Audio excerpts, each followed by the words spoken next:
Hello, friends. Welcome again to this special stream of Indus Chronicle Debates. Today, in our panel, we have Jagdish Ahuja and Shahzad Shah Jilani. We will be discussing two things today.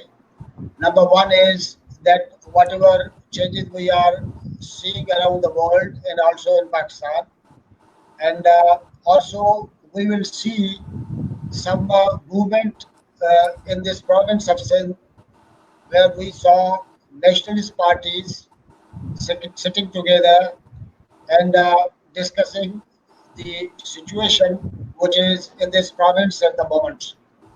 Uh, you must have gone through that statement that was released after that session. But before coming to that point, I must share with you and the panel uh, most recent statement that came out from the federal government, and that was from Minister for Planning, Development and Special Initiatives, Asad Umar. Quite a few things are very important in terms of Pakistan, and out of this press conference, I must quote quite a few things for you so that we come to know what the situation we are going through in Pakistan. Number one is the most important factors to consider here are the number of beds in intensive care units in Pakistan and the number of ventilators.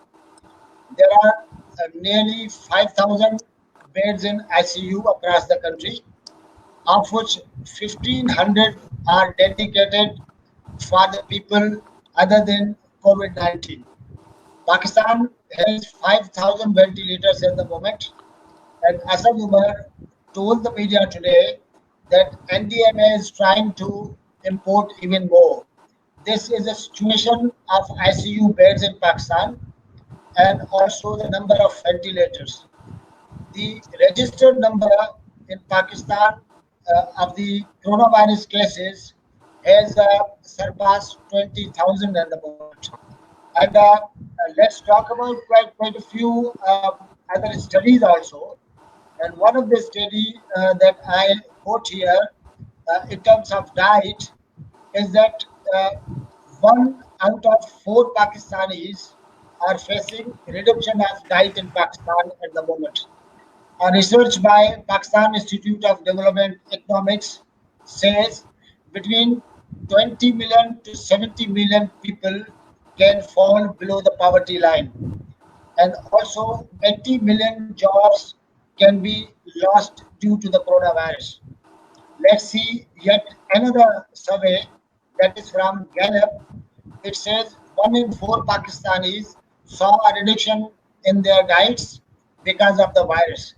And at the same time, in this situation, federal government is telling us that the revenue decrease is by 119 billion.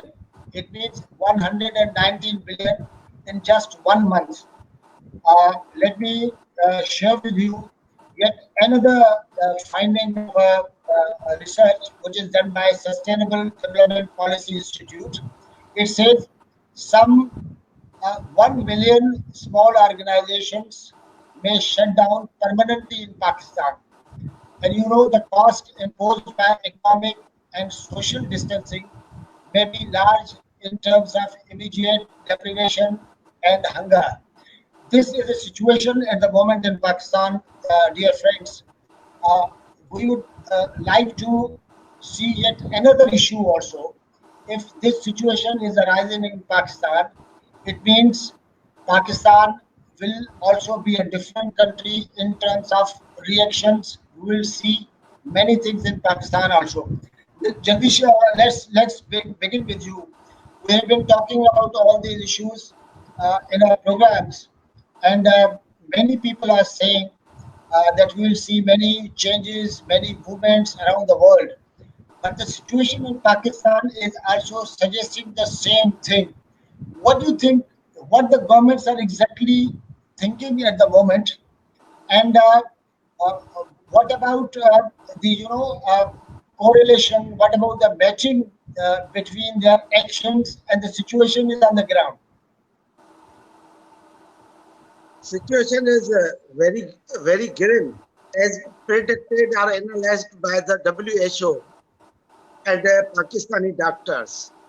From day one, Pakistani doctors say that you must take the strict measures to curb the disease.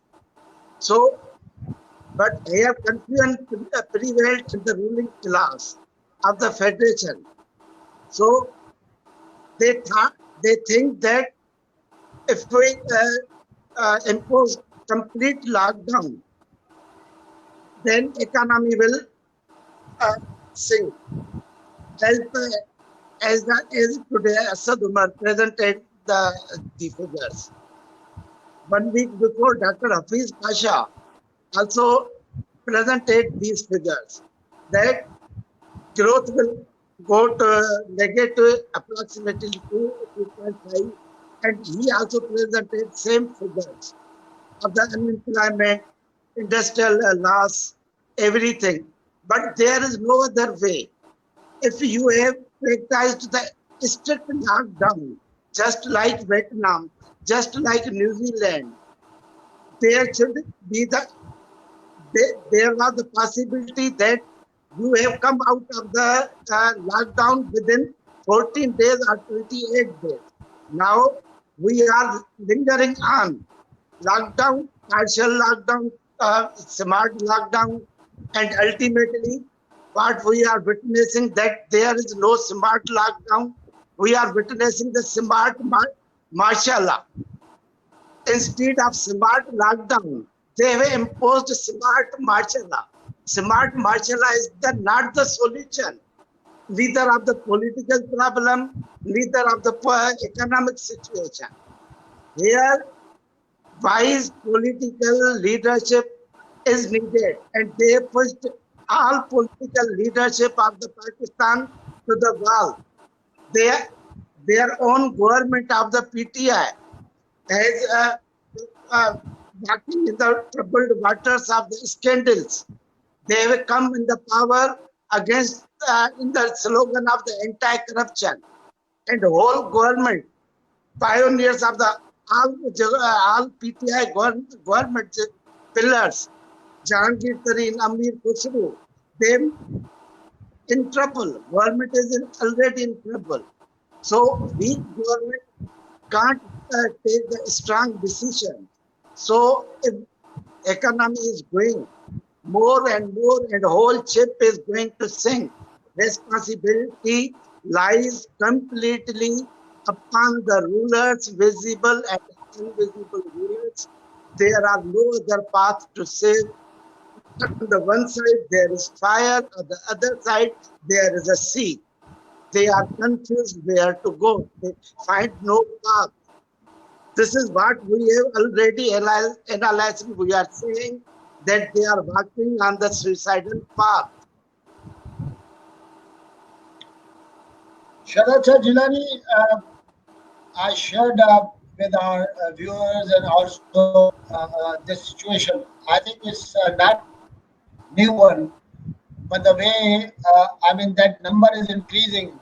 You see, more and more people are being affected, and now the number of deaths is also increasing, and of course, it's very concerning. No doubt about that one. Uh, we have two situations. If we are going to the strict lockdown, like Jagdish Ahuja told us, and if we are not going to do it, I mean, both cases is going to be a great problem. What do you think? Uh, did Islamabad learn anything from other countries? This situation is because of our non-learning, and we are still confused by default. Thank you, Madhu Saab. The situation is quite alarming. We were discussing it in our previous program. We were talking about the fears, the projected or estimated numbers by the global lenders by the financial institutions, their assessment, their analysis about the post-COVID situation, or maybe if not post, maybe ongoing because it is still ongoing. Um, you are talking about the lessons learned from the other countries. I would say our government did not even learn a lesson. A good precedent set by one province that is part of Pakistan, part of the Federation, Sindh province, and they kept on criticizing and pointing fingers to their performance and whatever decisions that they took, and they're playing politics. They're playing dirty politics on it. And now, if we give a comparison or an analysis on international level, global level, our government, I don't think, still has realized that where it is heading. It is in a total state of disbelief still, in a state of denial. Or maybe the other side of it is that they know they have assessed and they have ascertained the gravity of the situation, but they don't have any remedy and they don't know how to cope up with the situation. And they are playing all the cards at the same time. And this is something they're trying, you know, so hard, but nothing seems to be happening. Now, if we take the figures that you in your intro, what you revealed, I think yesterday we also discussed that there's this world economic outlook and then there's regional economic outlook. Obviously, we are part of a region, and we discussed that there's so much talk about this that okay, situation will get better in 2 weeks and 3 weeks. There will be a vaccination. There will be this. There will be that, and we are procuring more ventilators. We are procuring more PPEs, and masks are uh, made on order, and they've really boosted up their production. This is all a talk. This is all an eyewash. Um, you know it, I know it. Our most of the audiences, Jagdish Ahuja Sahab knows it. That we are not even being told the actual story. What's the actual story? What's the ground reality? We are totally dependent on. We are being fed with the wrong figures and wrong data.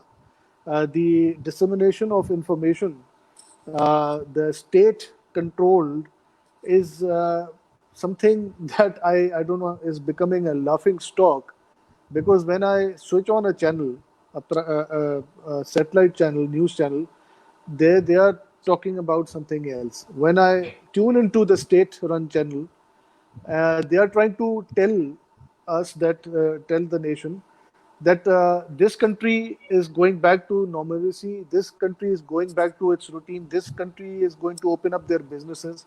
And it gives me some sort of feeling that what are they trying to do? Are they trying to make up our minds? Are they trying to make us realize that okay? Uh, and our prime minister yesterday came out openly and he said that you have to live with it. There's nothing we can do about it. So he's saying that you embrace yourself for such things, and we can't just there's nothing we can do about it.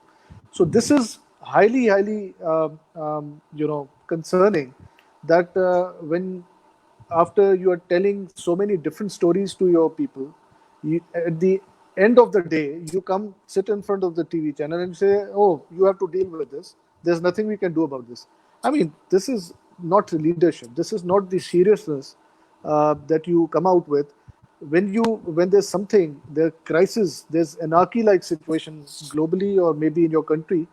You need to come up with some solid, amicable solution and way out, and you have to take your nation into confidence, tell them Exactly. what you are doing, tell them But this is the it problem. seems like the situation is Jagdish. Maybe if this goes on and there's no improvement, if any, uh, this political system is going to collapse, I think, if you don't see any positive change here in this situation. What do you think? Is there any risk to this existing political system?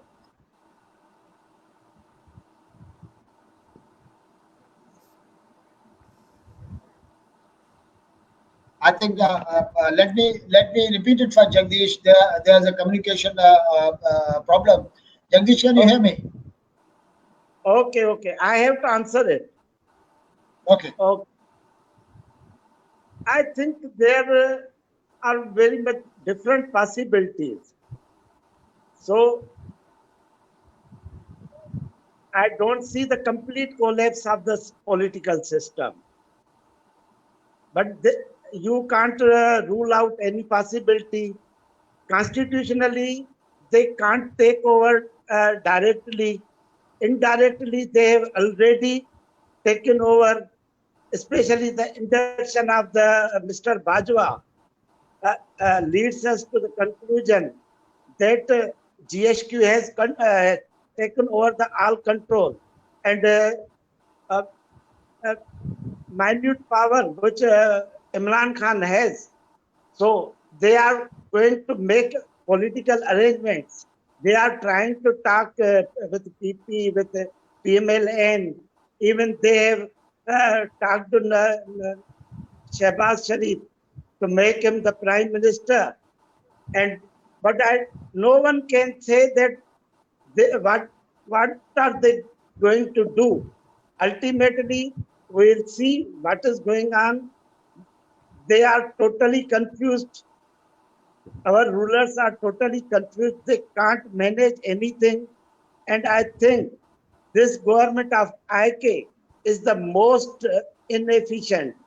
And now it is proved that it is the if it is the not more corrupt than the PP and PML governments, it's the same ruling elite which is die hard corrupt, which is not ready to get rid of the corruption. So there is no way I can't see. I see the collapse of the whole system in the future, in coming years, not in this year. In this year, it is possibility. You can't rule out. At any time, they can farewell Imran Khan also. But they are finding the ways. They are searching different ways. They are working on different formations of any national government or anything. But constitutionally, they are not getting on anything. So let us see what happens. So they are very much in trouble, but they don't find any path. But Shahzad Shah, my assertion is that, One very like you, the sure, statement sure. of Bhutto that army is with us. What is he trying to tell us? He does he wants to army that we are with you? What is going on it? Shahzad Sahib can tell it. Shadad, you have two things to respond to. Sure, My sir. assertion is that the situation that we are seeing in Pakistan and the way things are moving ahead, and government is confused. You and Jagdish are agreed. Almost everybody, every analyst is, at the consensus that government is confused and situation is going from bad to worse. And if all that we shared in the beginning of the program, this situation is happening in Pakistan, and government is unable to cope it, then slowly and gradually, government would be conceding more ground to the forces that many people basically don't want. Ultimately, do you think there would be a point where you will be forced to change whole set of system? Then either there will be a national government or anything else, and maybe in that situation your political forces will give you some kind of a legitimacy. I think what I'm going to respond to this. In this current situation, the prevalent situation that we are all going through, which is like happened in the first time of in history, once in our lifetimes at least. The priorities have changed now. The alignments have changed now. The methodology has changed now. Overall approach has changed now. Before, everything was going at a certain pace, and you were required to catch up wherever the things were happening, and you were trying to run after them, and you were trying to maneuver and manage your ways, and you were like that bird that was like flapping so hard to fly high in the sky.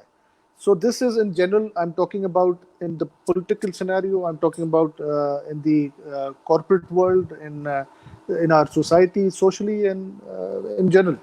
So what I'm trying to imply here is that since there's so much right now that is directly on the shoulders of the government. The responsibility is on the shoulders of the government.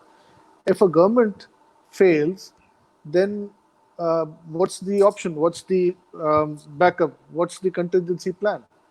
The contingency plan, no matter what's the conditions, should never be, that we should have someone under the Article 245 and under the extraordinary circumstances, and we say, okay, you please come and you deal with the situation. It should still lie with the democratic forces. It should still lie with the executive. It should still lie with the people.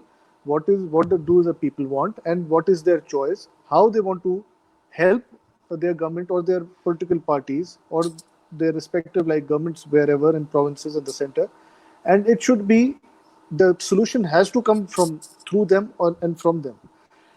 Now, if we have the other case scenario, that in the other case where they say that, okay, we know how to deal with the situation, and we'll take charge, and we will tell you, we will guide you through these turbulent times.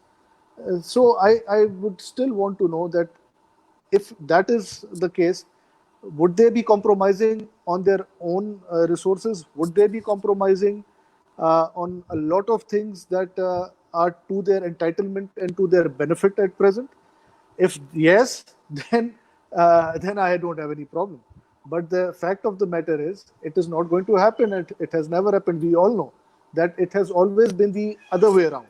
So now, if I give my fair and balanced viewpoint, uh, keeping politics aside for a moment, I don't think people like, there's so many people like, we have to weigh two things. There's like 500,000 people who want to tell us that they have the solution to the problem, and they have some magic wand in their hand and they will fix everything.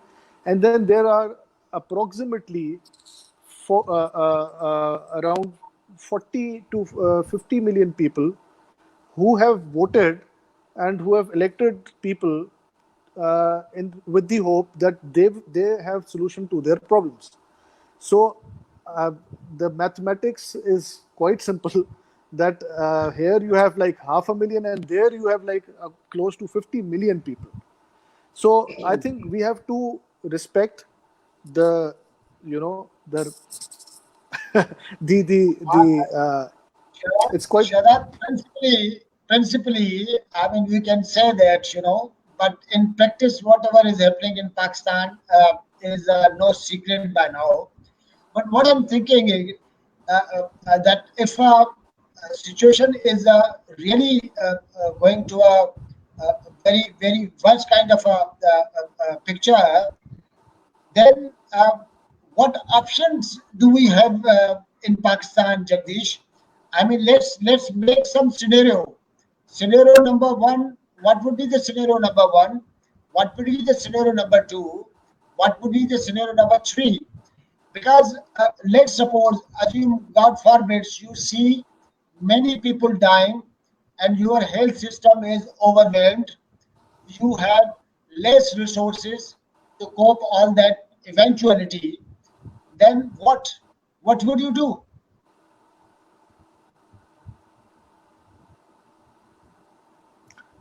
Mansoor, here is not problem of resources, I think. Problem of the good governance is the basic problem. Whole world faces the same situation. Lockdown leads to the economic downfall, complete shutdown of the economy. That is the scenario whole world faces, where ruling elite has some sense, their sense prevails.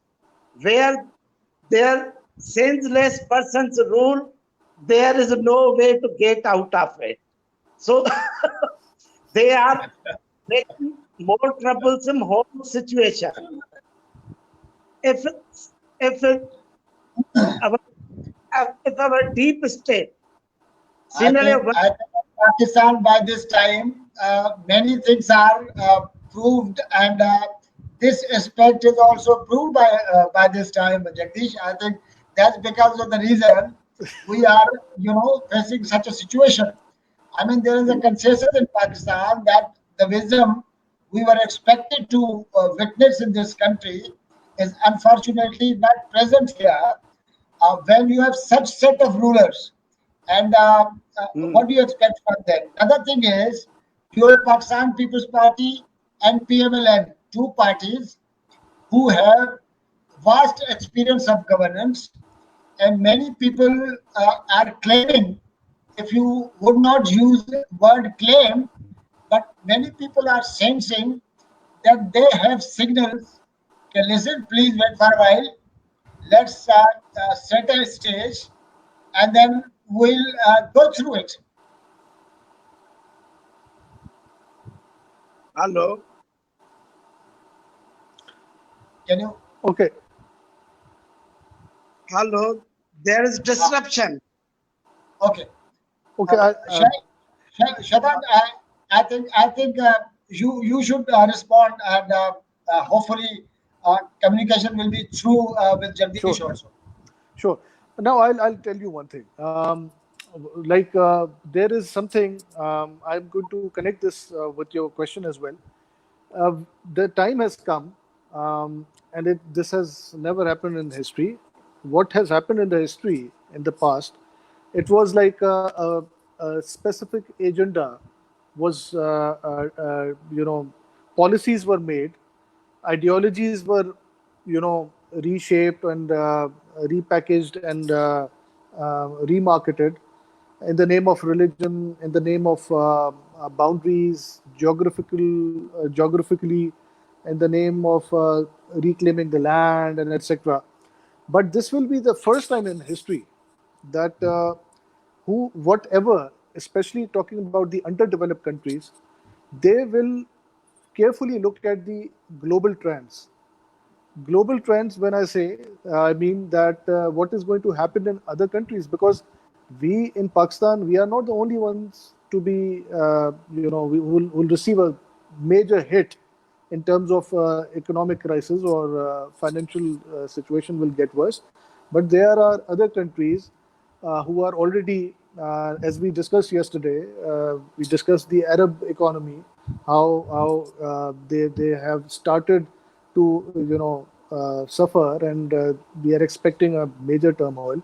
Likewise, there are other countries as well, US for that matter. We discussed in detail. Zafar Rashid Saab very well explained and how things will work. But what I'm saying is, yesterday we discussed about the uprising in some of the countries and in some of the regions and the likeliness of that. So my argument here is that we will see the trends. For instance, there are good leaderships around the world, and we discussed those leaderships in a previous program, the one before last night. That they have solution to the problem. At least if it's not going to be the long-term solutions, because we don't know about the situation, we still have not been able to assess the damages and the how much it's going to get worse. But at least for now, for a time being, they have actually displayed the leadership qualities and skills, and they've managed to control the situation, and they came very openly about it. Now here in Pakistan, if we are if we foresee or we there's even uh, uh, slightest of the doubt that okay, things could emerge likewise, where we we have to hand over our responsibilities and to someone else, we have to shift the responsibility to someone else. Then I think even they are dependent on the international and global policies. So what is the remedy? What is something?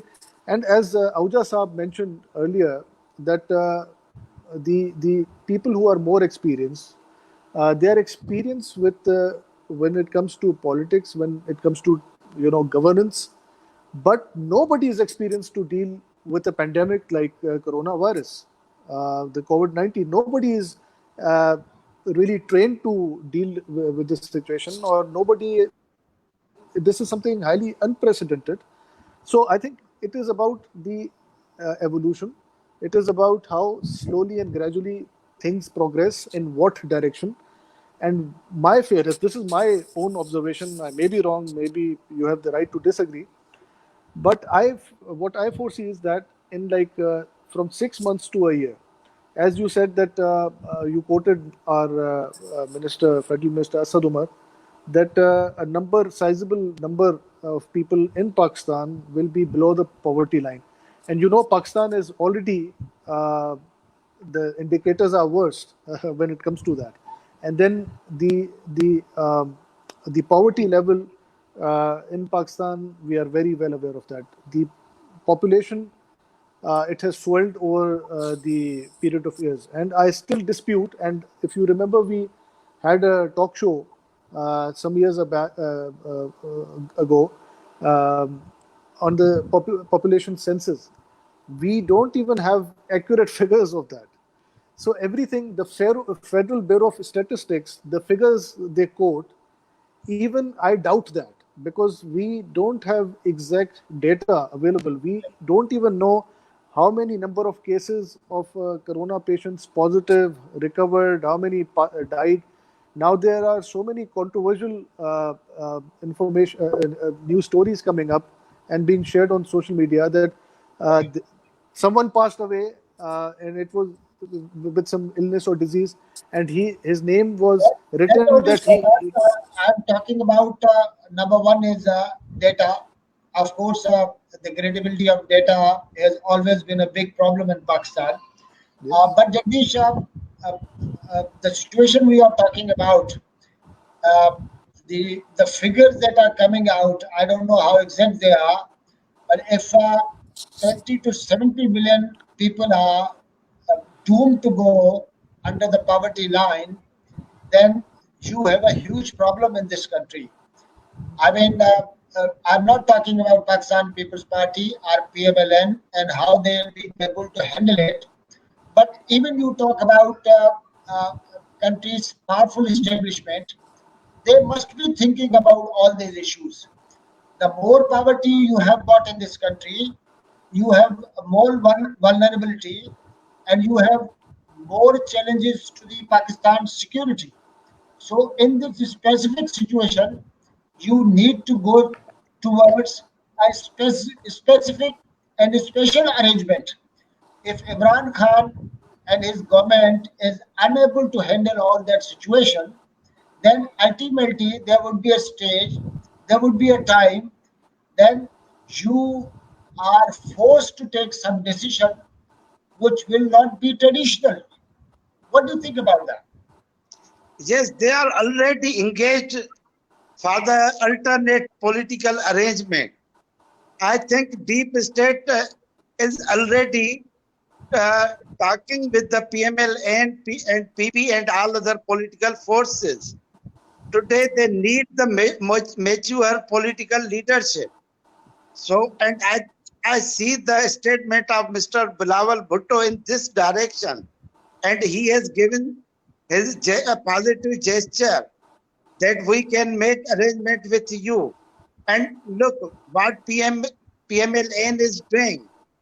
Both Zardari and Nawaz Sharif are completely silent. It means they are not practically silent. They are doing something serious talk. They are engaged with a serious job. They are doing it silently. We will see in these months that what comes out of it. So there is a talk. There is going on the talks in between the political parties and the establishment. So let us see. We can't say anything with surety that that will happen or this will happen. So if they make compromises, establishment and PP and PML and PMLQ, so we can see the new political setup. You can't rule out the new political setup. So there is possibility, but there is no surety. Only Oh, certainty is uncertainty. Uncertainty. I, Uncertainty. sure, Shahzad. Shahzad, I have a Shahzad wants to end up, please. I have a question for Ahuja Sahab. For Uh, instance, let's just, for that matter, let's take your analysis in that picture, in that sphere. They politicians, political parties, they always say that the room for dialogue should always be open, should always remain open. You cannot just burn your boats and just move on. So what happens that you have to have a concisable and a very practical and comprehensive dialogue where you all reach out and trying to understand each other, trying to put in sense and come up with some amicable solution to the problem.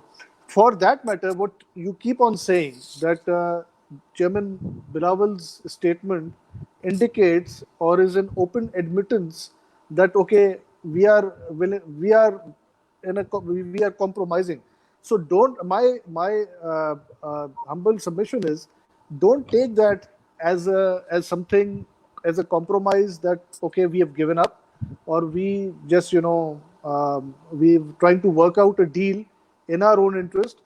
Obviously, I will give you one example that, for instance, if you have a child in the house, if the Shahzad, child has a problem, we must say welcome to Zulfikar Halepoto, and he's trying to fix his camera, and hopefully that's fine.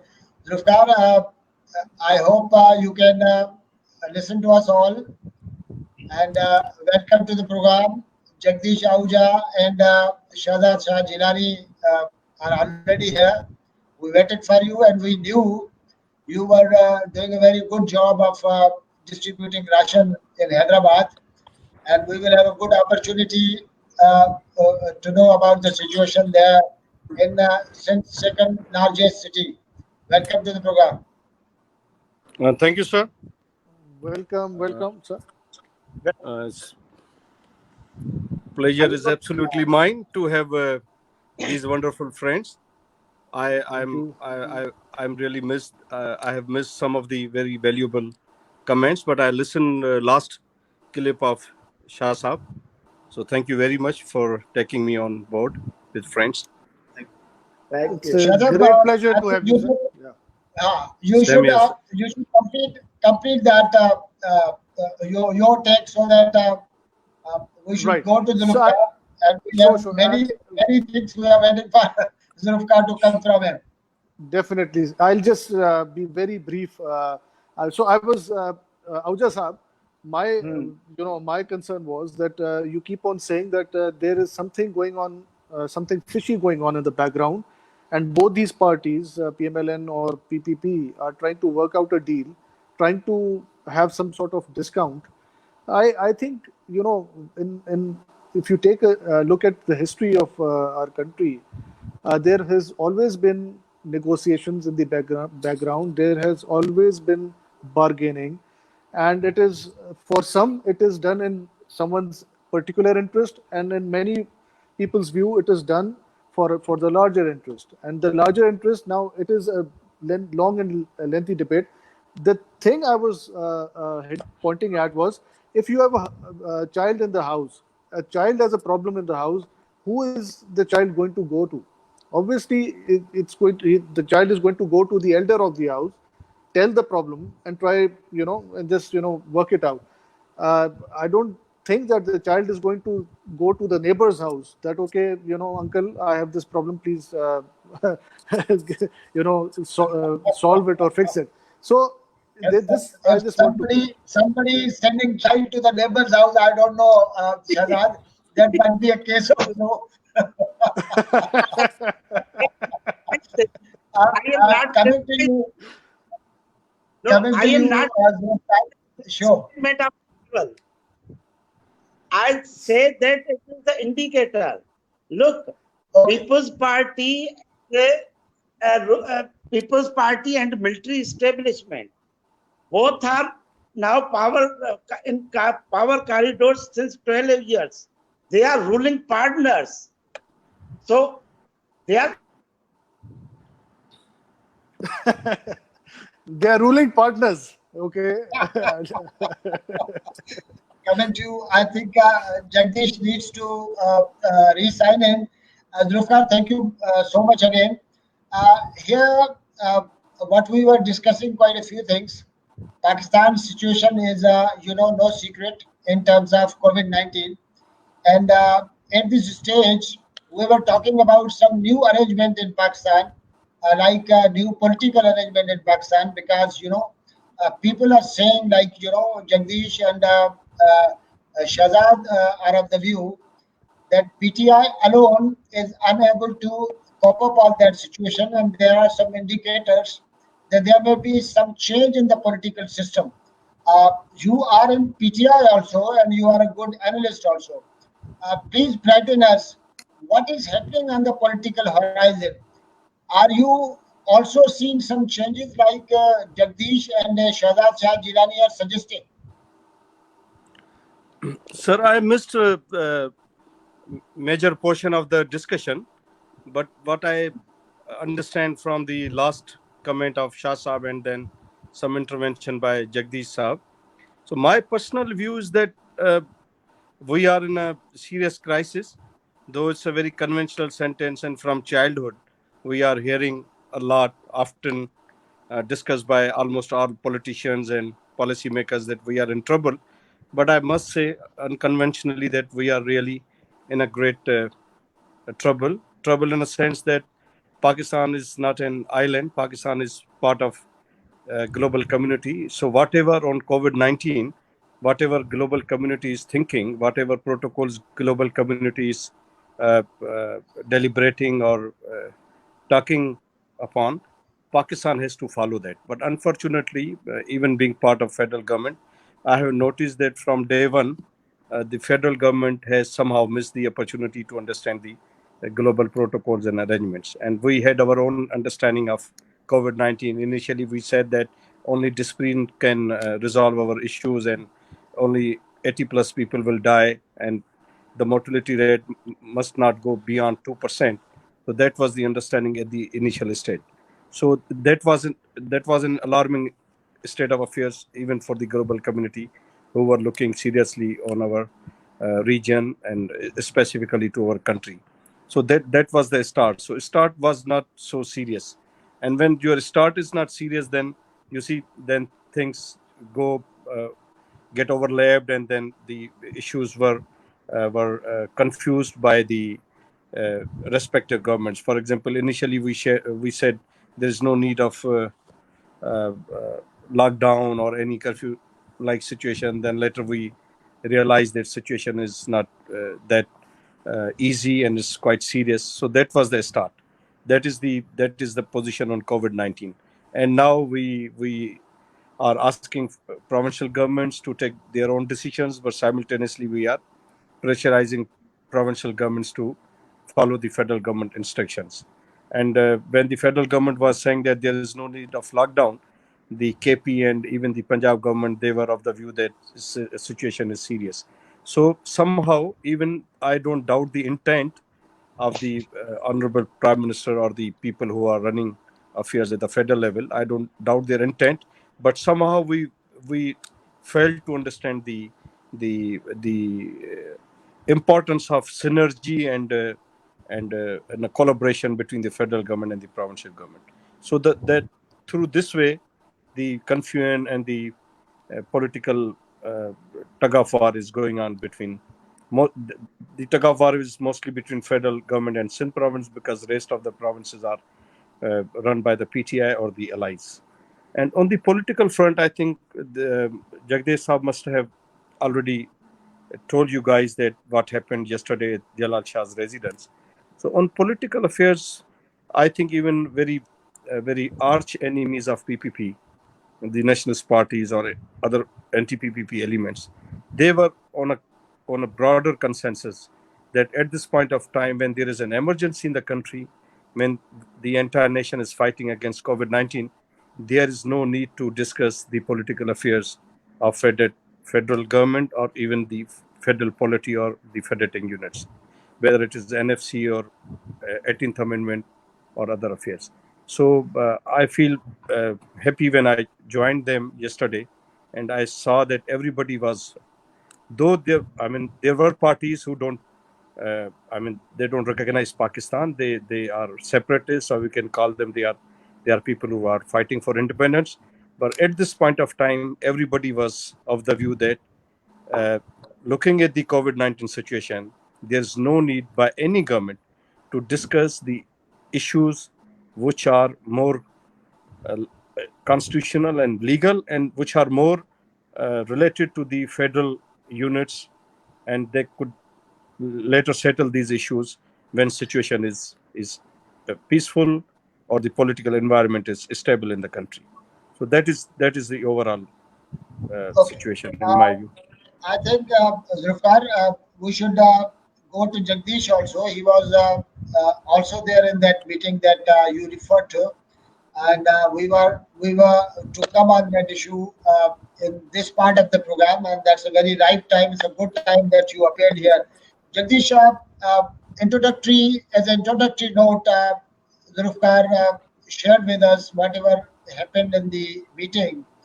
Uh, can we see this meeting as a consensus point in this province where Pakistan People's Party and also nationalists would oppose each other, but on these issues of national importance in the backdrop of Sindh, they have the same opinion.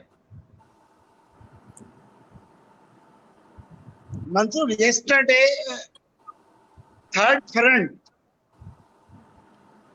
some like third front of the nationalist parties, and not only nationalist parties. The more positive thing was that the one most active leftist party, Awami Workers Party, also joined it.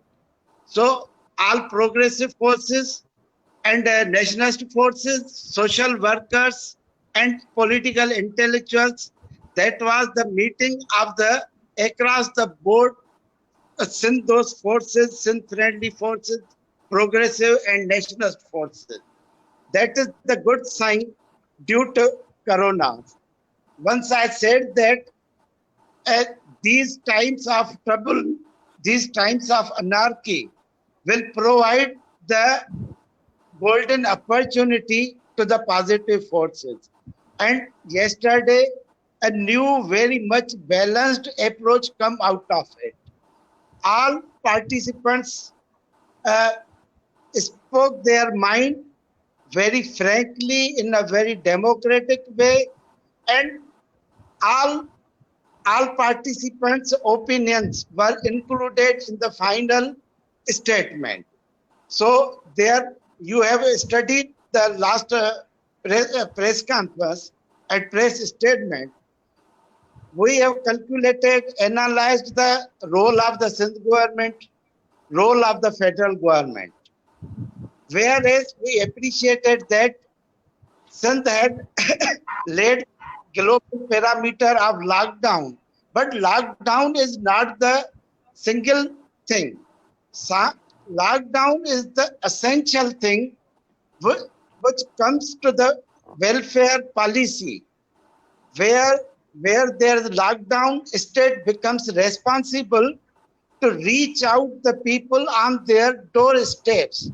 Neither Sindh government nor federal government arranged properly to serve basic needs to the people. Till this day, People's Party claims that we are distributing ration at nights, and federal government claims that our SAS program is the best. But here is a post office. If they didn't want to make the politics with their programs, ration program or SAS program, they can reach out people with money orders at their doorsteps. PP says that we have no data, and Federation says that we ourselves are reaching out to people. So we have take the stock of the Federation and take the stock of the Sindh government and make that no, both have failed. Look, Manzoor, in 20 days, neither ration from the Sindh government, nor federal government, nor SAS program. Civil society was providing. Zulfikar Halepoto, me, we were the part of that program. How whole civil society reached out to the people. Neither feudal of the PP, nor Imran Khan, nor PML, or GTA, rare. Only middle class and civil society played the role. That is why still today there is no single death due to hunger. That is not credit of the People's Party or Sindh government. That is not credit of the federal government. Whole credit goes to the civil society of the Sindh. So nationalist parties came together, and here there was so much democratic principle, atmosphere, that Roshan Burdo, General Secretary of SUP, openly gave credit to Mr. Rasul Bash Khaskeli of Awami Tehreek. Look, in years, everyone tried to take credit himself, whole credit. But though this gathering was hosted and called by the Sindh United Party, but Sindh United Party acknowledged that this program of this large-scale gathering, this proposal came forward from a little group of the Awami Tehreek. And Mansoor, you know, at what loggerheads GSN and Awami Tehreek were in the past. Even in the article of the Jami Chandio, what happened on the Facebook. But in here followers of Rasul Bash Palijo propose that we should sit together and a leading nationalist party, SUP, take it consideration, and collectively they call together, host together a good party and well-balanced party, and they revived the Sindh Action Committee. And look, previously there was no communist or leftist party in that fold. In yesterday's Okay. meeting, I have a question. I would put it before you and also to Zulfikar, and I would Zulfikar Raujo to respond it. Zulfikar, it's been over 2 months that we are in COVID-19 situation, and gradually we are going to face a huge challenge, like you told us, and you also feel that gravity of the situation. Why is that so? That nationalist forces failed to sit together after 2 months. It's been a big period, and I don't know. People are saying uh, this juncture shows us that in Islamabad we saw a lot of movements against 18th Amendment. Uh, that sitting that we are talking about is because of uh, risk and dangers to the 18th Amendment, or because of the gravity of COVID 19. What is so?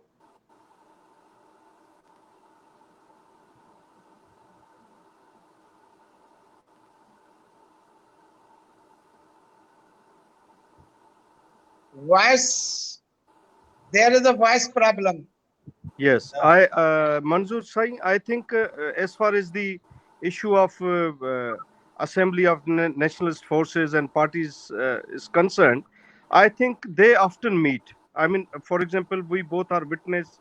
Even Jagdish Saab used to be part of SUP's active participation, and even Shah Saab knows that whenever there is a need of assembling together on any sin-related issues, we have seen that despite their issues, differences, and political rivalries, nationalists never feel hesitated to sit together. We have example of Adam Shumari Committee. We have example of Sindh Bachayo Committee, Sindh Action Committee. So whenever they feel that Sindh is looking for their political activism or stand, I think I never seen anybody could say no to any alliance or any sitting. So for me, I think they are always available for any kind of assembly or unity on any issues. That is my take on it. Because uh, but we don't see the magnitude of that impact. That is lacking because before GDA there used to be alliances from Poonam to Sindh Bachayo Committee or Adam Shumari Committee. We used to have Rasul Baksh Palijo alive and very active. Kader Maksi used to be very active. Jalal Shah's health was very good at that time. So for me, the issue is more about their priority, not their priorities, but their other housekeeping issues. For example, we don't have Palijo. Ayaz Saab has already joined GDA. We didn't have GDA before 2013 elections. So somehow GDA has taken over the role of national alliances space or sitting. So that is one of the reason in my view. But they are still available. And as far as the issue of this COVID-19 meeting or 18th Amendment meeting is concerned, I think I after a long time, I mean, I have very high regards for Jalal Mahmud Shah. He's always very focused. He's always very relevant. But yesterday I see him more optimistic about things, and I feel really good for him. When everybody talks a lot, we spoke about federations, relationship with federating units, then regional political arrangements, then global scenario. When he when his turn came and he concluded his presidential remarks, he said, look, we have a lot of issues, but here we are gathered to see whether COVID-19 is going to impact Sindh in political terms and economic terms and social terms. So that is our agenda. And he said, we are not a state, we are not governments. What is our role? We have to play the role of catalyst or watchdog to pressurize both the governments. And his very good point, which attracts me, he said that both parties are playing the constituents frame. For example, PP is looking at his constituency, PTI looking at his constituency. So, in general term, the broader interest of Sindhi people or even the people of Pakistan is not looked after. So, that was very, I think, very modern perspective and very humanitarian perspective on this side. So, agenda was just to pressurize both the governments and not pressurize in sense to unnecessarily criticize them, but just to let them know that there are people who are looking into their political tit for tat arrangements, because both parties are playing more politics on issues instead of providing relief to the people. So that was the only agenda, COVID-19 and our role, because there was a complete walkover to PTI and PPP. So, but there was a lot of issues to discuss, and surprisingly, 18th Amendment issue arose in a day or two. So that was also made part of it. And on 18th Amendment or NFC, there was just one single line statement by everybody was sitting on the table. They said, no matter PP is going to benefit from our stand, no matter Noon League is going to benefit from our stand, we damn care. we have to just let the federal government or the establishment know that Sindhis are not going to compromise their legal, political, and constitutional rights. Whether it is NFC, 18th Amendment, water, the status of Karachi and Sindh. So that was a very categorically clear stand by Jalal Shah Saab and the people sitting over there. So it was an absolute COVID-19 meeting, and we have strategized some of the issues which will later the Roshan Bodo Saab will explain to the press next week. Okay. Two things that I would like to touch upon. Shahzad Shah Jilani, what do you think about the timing of this meeting? And do you think it's because of the realization? Because people are saying, why did these nationalist parties took too long to realize that we should sit together and form a common strategy?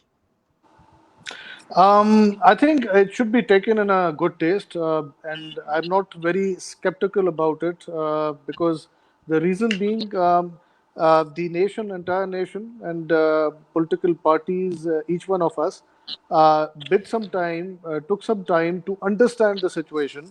There was so much talk about the SOPs, about precautions and preventions. We knew the news that fell on our ears was that the number of cases going up. We were not sure about its spread, and people were trying to analyze. They were taking their time because the government is the uh, only force looked up to, Yes. who have to react instantly when there's a situation. Obviously, we expect, but these political forces or these nationalist parties or all these groups that is under discussion right now, I feel that they were also trying to analyze that how to be responsive, what is the remedy, what True. is the action plan.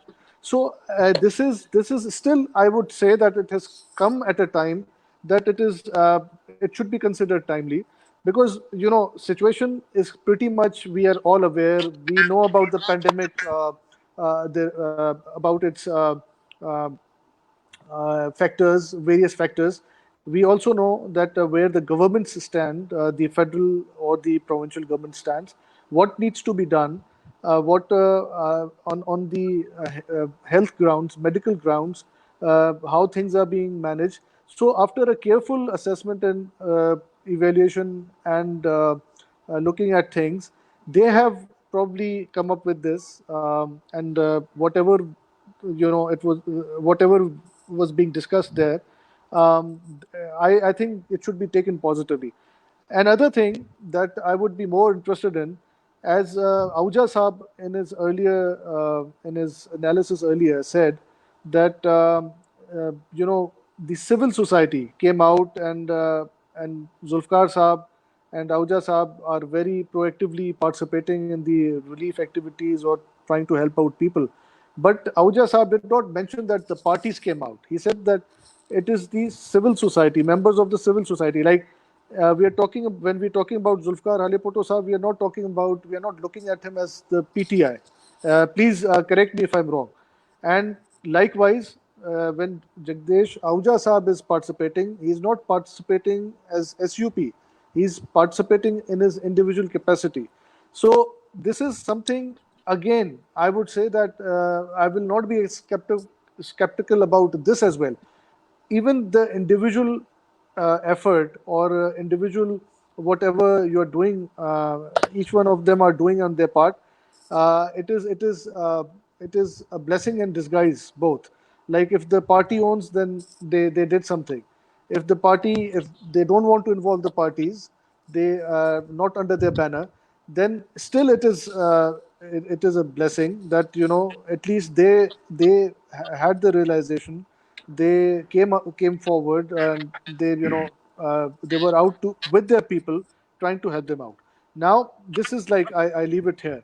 Another point that I, as I said earlier, would be more interested in, that fine, there was a sitting, there was an assembly of all the friends, and there was this consensus, there was a general I don't know whether some resolution was adopted there, or whether there will be a follow-up meeting, and they will be analyzing, assessing, and discussing, and playing their role as well, because in these times where the entire world is a victim of this, coronavirus, likewise we are also the victims.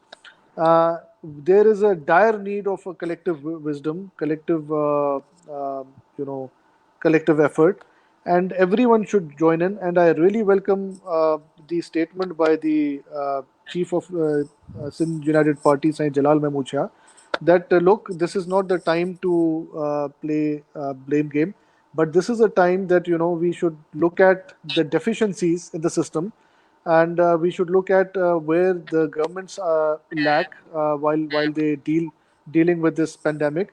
So I really look forward to their role, everyone's role, that they should come forward, they should step up, and they should be hands in hands with the government. I'm not saying any one government, the provincial government or that government. I'm saying in the center as well as in provinces, and they should be equal participants of the activities, and they should also be taken into account.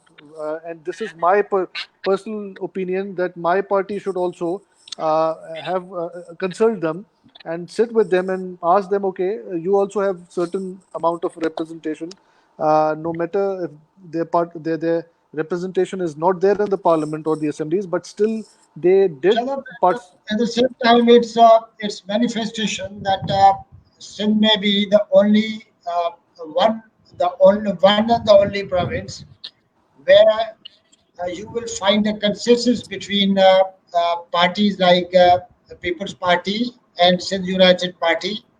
They have the same opinion as regards 18th Amendment and NFC award. I think I can recall Kesar Bangali's that statement that the people of Sindh are more serious, as regards 18th Amendment. And he's of the view that people uh, give attach importance to the 18th Amendment more in comparison to the 1973's Constitution. But one last question, Jagdish, I would throw it to you. Uh, this gathering was comparatively smaller that, like, Zulfikar Raujo also told us. In the past, we have big leaders like GM Sayyid, Rasul Baksh Parijo, and many others. You find a lot of spirit around them. You find many parties, many workers. Now this gathering is comparatively smaller. What are your expectations? Mansoor, this is the new beginning. I think it's more progressive looking than the previous Sindh Bachayo committee or these. This will lead to the new political front. I have more hopes than the past. New leadership, new joint platform will come out of it. It is the only small beginning. It is the first step to the new political formation. Zulfikar Halepoto Saab, last comment. Do you agree with Jagdish Ahuja? Sir, I'm optimistic about the situations. For example, as far as the impact of or outcome of the meeting is concerned, meeting was good because if you understand the background of the meeting was basically discussed by one Awami Tehreek friend with the Saint Jalal Shah and Roshan Bodo. Then they asked friends to at least meet on some minimum agenda. There wasn't any background like meanwhile federal government is going to speak about 18th amendment or some other issues. You should not So suspect anything behind her. but basically it was a smaller arrangement, but somehow meeting turned too big.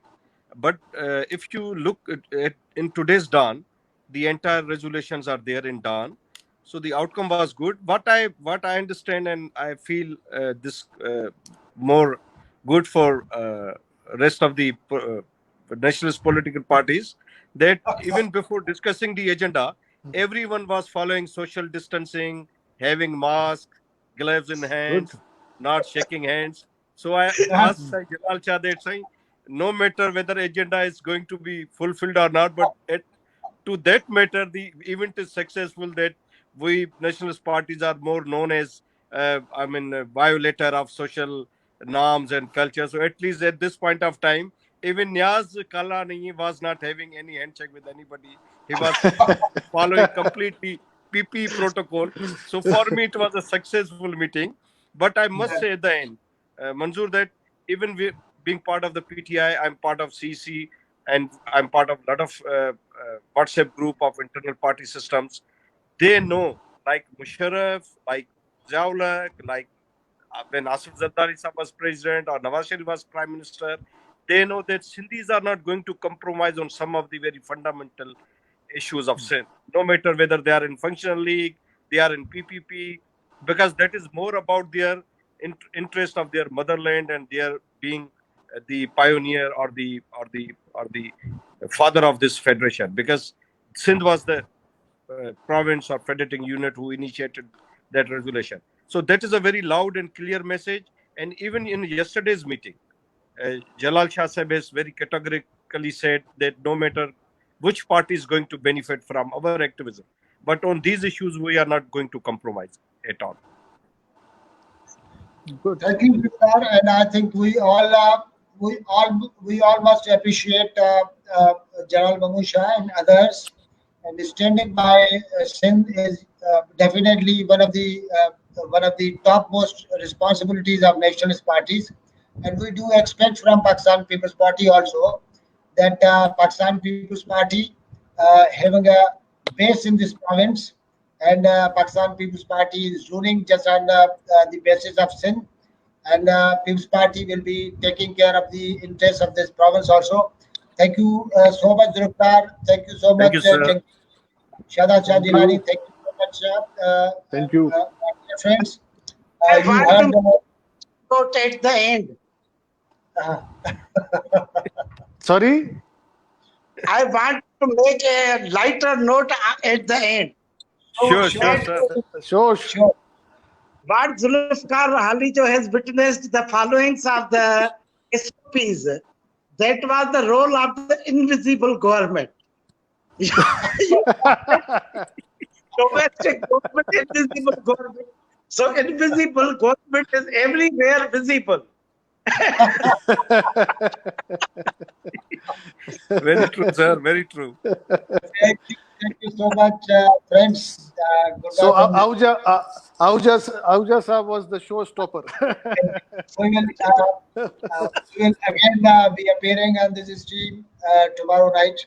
Allah Hafiz. Take Thank care. you, Allah sir. Allah Hafiz. Hafiz. Thank you. Okay, sir. Thank you. Allah Hafiz. Okay.